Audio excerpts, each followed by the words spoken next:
Good evening, everyone. You're watching The Biggest Story tonight with me, Shivani Gupta. We've got more lined up of the sensational charge that has been made by none other than a Congress MLA against the Kamala Nehru Education Society, headed by several top Congress leaders. We'll get you more on that in just a bit, but first have a quick check of the headlines.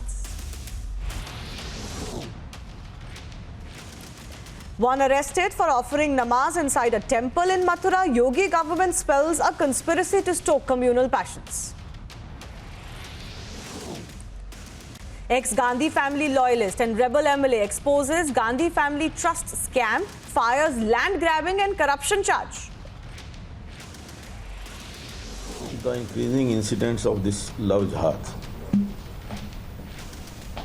have compelled to make law. I think it is must. Haryana government directs formation of an SIT over alleged love jihad cases in the state and mulls a new law. 16-year-old abducted in Rewari still missing after 23 days. Family alleges love jihad. Defence Minister fires a warning to Pakistan, says Gilgit-Baltistan and POK is ours. हम तुम्हारे साथ हैं। विजय तुम संघर्ष करो। हम तुम्हारे साथ हैं।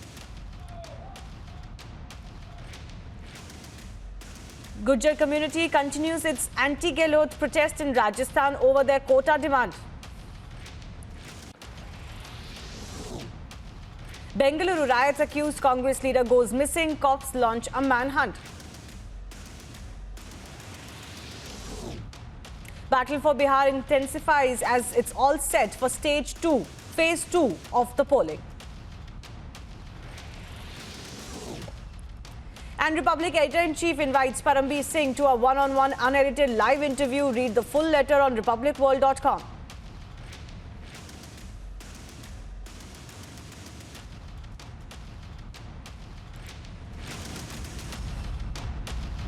In a long list of land scams and also now scams related to trusts headed by the Gandhi family, there is one more that is now being alleged by none other than a former Gandhi family loyalist who rebelled against the party after being humiliated in Rai Bareli.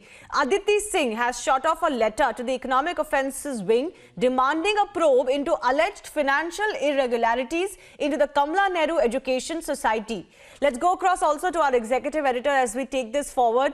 The charge is a very severe one, which is that the land was acquired for education for girls, but there has been no work that has happened on that. On top of that, she is alleging that this land is now being prepared to be sold for crores. You know, this is reminiscent of some of the other scams have come to light connected to Gandhi family, connected, trusts or other societies.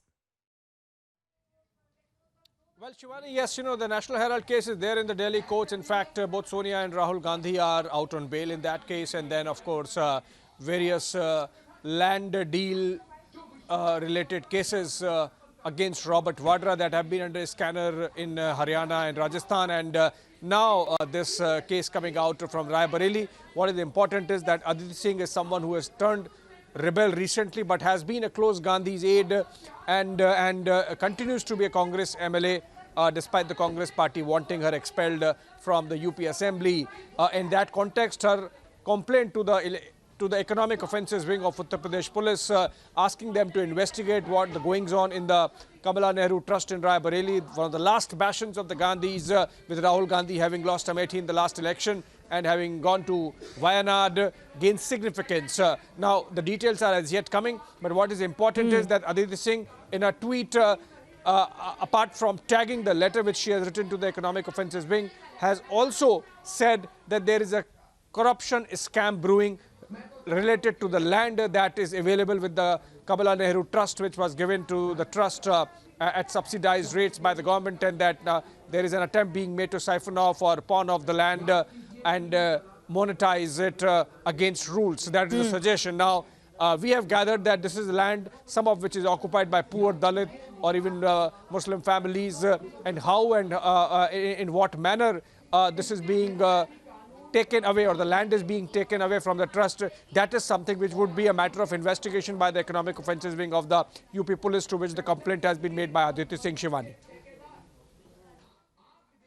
Right.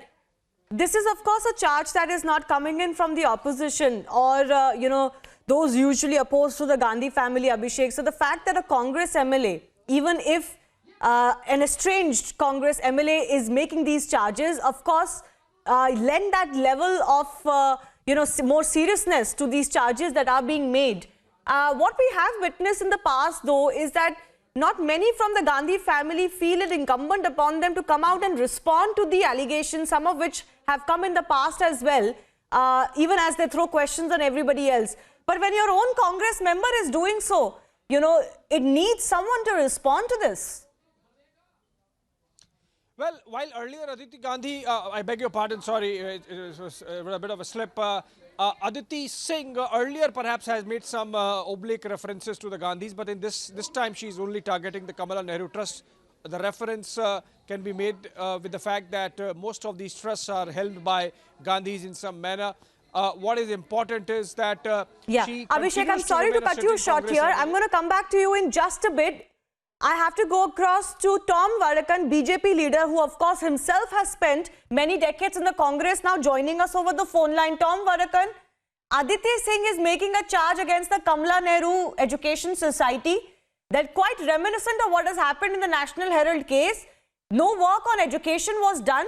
Now this land is apparently being sold off, or is in the process, or is being attempted being sold off for crores. Your first reaction?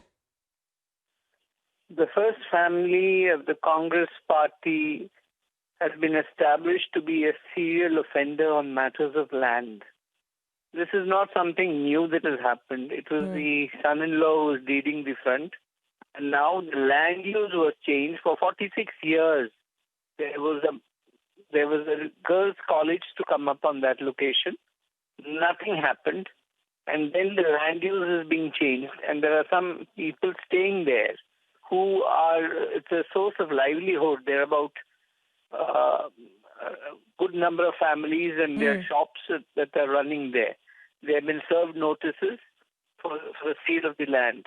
The reality is this serial land grabbers, they have used it officially to grab land and have changed land use from time to time. There was supposed to be, as I repeated earlier, a college there for girls. Nothing happened, and this is in Raebareli. No, I understand, Tom Varakan. The other question that will come in mind of everybody is that, not a lot of these cases where, like you're saying, that the first family of the Congress is implicated, they don't really seem to get to any ends, though they have been ongoing for ages, even cases against Robert Vadra. If there are such cut and dry cases, why is there no action ever? I mean, it's not enough to make charges alone. In this case, this is coming from Uttar Pradesh. What do you expect from the BJP government there? The BJP government has a democratic process in mind.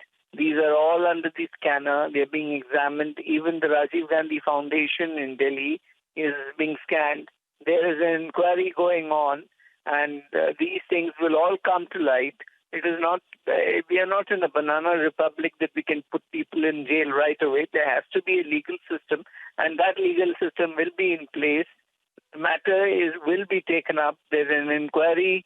The Honorable MLA has written to the Economic Offences Wing to take action, and obviously cognizance will be taken of it. From information available from Uttar Pradesh, they have studied the matter, and apparently action will follow. And every such illegal activity will be inquired into. The Bharatiya Janata Party will not spare these serial land grabbers.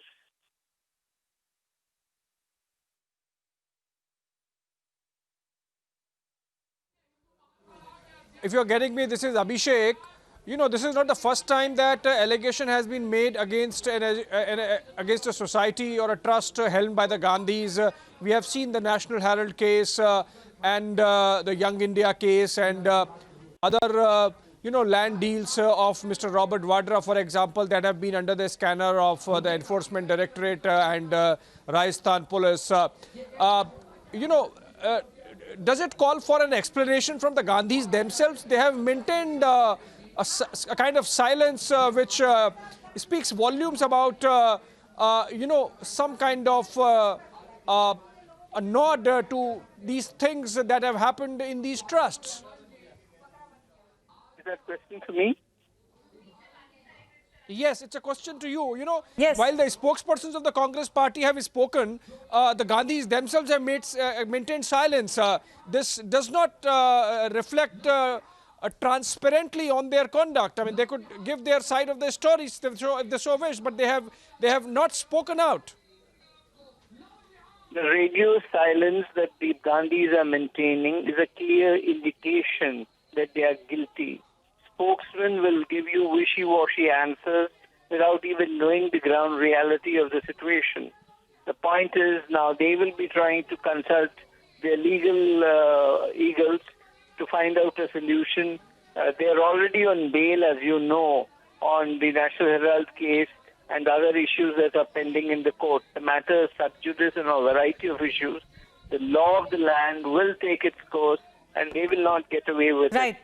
They will have to answer these questions at some point or the other. Tom Vanakan, we'll leave it at that. I do appreciate the time you've given. Of course, the Congress itself needs to think about it. The propriety issue comes forward each time, and there's never really been very extensive answers to some of the allegations that the family has faced. We'll leave it at that, and we'll, of course, continue to track this very closely.